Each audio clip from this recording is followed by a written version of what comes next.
नमस्कार, मी अश्विनी पुरी. DS news 24 मध्ये आपल्या सर्वांचं स्वागत. बघणार आहोत बातमीचा सविस्तर आढावा. आमच्या DS न्यूज 24 चॅनलला लाईक करा, शेअर करा, सबस्क्राइब करा आणि बेल आयकॉन प्रेस करायला विसरू नका. मुळा नदीकिनारी वसलेल्या पारनेर तालुक्यातील देसवडे गावामध्ये सध्या शेतकरी ग्रामस्थांमध्ये अक्षरशः भीतीचं वातावरण निर्माण झालंय. शेतकरी ग्रामस्थ महिलांना रात्री अपरात्री घराबाहेर पडण्याआधी 1000 वेळा विचार करावा लागत आहे. अशी परिस्थिती देसवडे परिसरात निर्माण झाली आहे. कारणही तसंच असून गेल्या 3 दिवसांपूर्वी बिबट्यानं भर सकाळी योगेश बाबाजी गोळे या शेतकऱ्यावर हल्ला करत जखमी केलं होतं. त्यानंतर वन विभागाकडून तत्परतेनं 2 पिंजरे लावण्यात आले. मात्र अद्यापही बिबट्या पिंजऱ्यात जेरबंद झाला नाहीये. उलट शेतकरी ग्रामस्थांना बिबटे प्रत्यक्ष दर्शन देत असल्यानं मोठी घबराट निर्माण झाली आहे. तसेच परिसरामध्ये साधारण 4 ते 5 बिबटे असल्याची माहिती समोर आली आहे. त्यामुळे रात्री अपरात्री घराबाहेर पडणंही नागरिकांना मुश्किल बनलंय. देसवडे गावामध्ये मागील 7 दिवसांपासून अखंड हरिनाम सप्ताह सुरू असून या सप्ताहात पठार भागातील हजारो भाविक दाखल होत असतात. मात्र रात्रीच्या वेळी कीर्तन संपल्यानंतर भाविकांना देखील जीव मुठीत धरून घरी जावं लागत आहे. परिसरामध्ये बिबट्यांचा संचार वाढला असल्यानं शेतकरी ग्रामस्थ आक्रमक झालेत. तसेच तातडीने बिबट्यांचा वन विभागानं बंदोबस्त करण्याची मागणी केली आहे.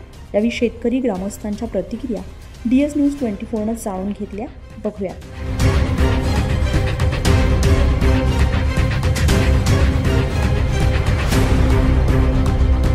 शेती करणं मुश्किल झालं. इथं शेती सोडून द्यायची वेळ आली. एकतर रात्रीचे लाईट रात्रीची आणि बिबट्याचा वावरही रात्रीचा आहे. दिवसा पण त्याचं दर्शन होऊ राहिले. आताच हल्ले होऊ राहिले. वन विभागाकडे मागणी नाही केली तुम्ही अशी? वन विभाग फक्त पिंजरे लावून त्याचं काही रेस्क्यू ऑपरेशन घ्यायला पाहिजे.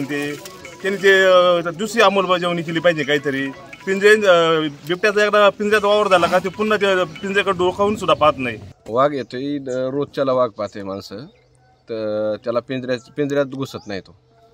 तुम्हाला किती वेळा दिसला बिबटे आम्हाला रोजचं दिसतोय. 3-4 वाघ आहेत इथे या परिसरामध्ये. हो, या परिसरामध्ये 3-4 वाघ आहेत.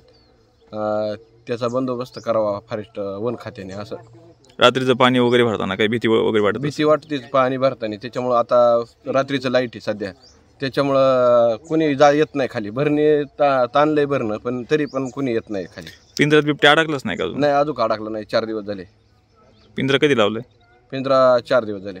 मी ना 7:30ला कॉलेजला मुलीला घेऊन चाललो होतो आणि तिकडून सोडून आल्यानंतर 8:30च्या दरम्यान 2 पिल्लं होते आणि 2 मोठाले बिबटे होते. सकाळी का संध्याकाळी? 8च्या दरम्यान सकाळी.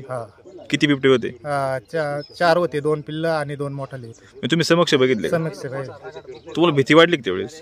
त्यावेळेस म्हणजे ते आल्यानंतर वरती 4ही होते ना, मग आम्ही तिथं वस्ती आहे ना तिथंच थांबून घेतलं. ते ना म्हणजे असं कोणच्यावर पण हल्ला करतात ना, त्याच्यामुळे मग भीती वाटतेच. रात्री असं कीर्तन सुटल्यावर चाललो होतो रानात मोटरसायकल, तर समोर दिसला असं 100-1 फुटावर, तर गाडी मागं वळावं लागली. आम्हाला इतकी भीती वाटली होती. माग येतो का काय असं दर दिवस दिसते. किती बिबटे असतील अंदाजे परिसरात? 3-4 बिबटे असतील. तुमची शेती कुठे इथं? शेती इकडे वारणवाडी साईडला आहे. रात्रीचं पाणी भरण्यासाठी तुम्हाला भीती भरण्यासाठी जावाच नाही वाटत. काय मागणी कराल तुम्ही वन विभागाकडे? बंदोबस्त करावा असं यांनी. काल परवा दिवशी माझा मोठा भाऊ योगेश गोळे याच्यावरती बिबट्याने हल्ला केला. या हल्ल्यामध्ये तो योगायोग जखमी झाला. कदाचित त्याचा जीव घेणा प्राणघातक असा हल्ला होता तो बिबट्याचा, परंतु सुदैवाने तो वाचला. त्याच अनुषंगाने रात्री पण आमच्या घराजवळ बिबटे आले. 2-3 बिबटे, 2 पिल्लं, 2 मोठाले बिबटे होते. परंतु ठोस अशी काही कारवाई नाही. दिसतात आम्हाला, दिवसा दिसतात, रात्रीचं दिसतात, परंतु ते पकडणं मुश्किल आहे आणि ते आम्हाला वावरणं पण मुश्किल आहे शेतामध्ये. या अनुषंगाने शासनाने काहीतरी उपाययोजना करावी. अन्यथा आम्ही आमचे भूमिपुत्र शेतकरी संघटनेचे संतोष शेट असतील, आमचे देसवडे ग्रामस्थ, तसेच परिसरातील सर्व, या सर्वांनी ठोस असं एक नियोजन करावा आणि आम्हाला ते आंदोलनाची दिशा या ठिकाणी या अनुषंगाने आम्हाला ठरवावी लागेल. 2-4 दिवसापूर्वी बिबट्याने आमच्या इथल्या एका शेतकऱ्यावरती हल्ला केला, परंतु त्याच्यानंतरही पिंजरे लावले 2 ठिकाणी, पण त्याचा काहीच उपयोग झालेला नाही. आमच्या इथे परिसरात जवळजवळ 5-6 बिबटे रोजच्या आढळून येतात. याच्यावरती प्रशासनानं काहीतरी चांगली दखल घ्यायला पाहिजे आणि कारवाई करायला पाहिजे. पाणी पठराव कुठं पठराव बर क्या बिबट्याचा काय बिबट्या वाढलाय तुम्हाला काय काय मागणी कराल? 2 वाघ आहे का? लागलं होतं पार पोराच्या. कोणाच्या कोणाच्या मागे लागले? चिकूच्या आणि त्यांच्या. माझ्या नाकाच्या. DS न्यूज 24 साठी अश्विनी पुरी, देसवडे.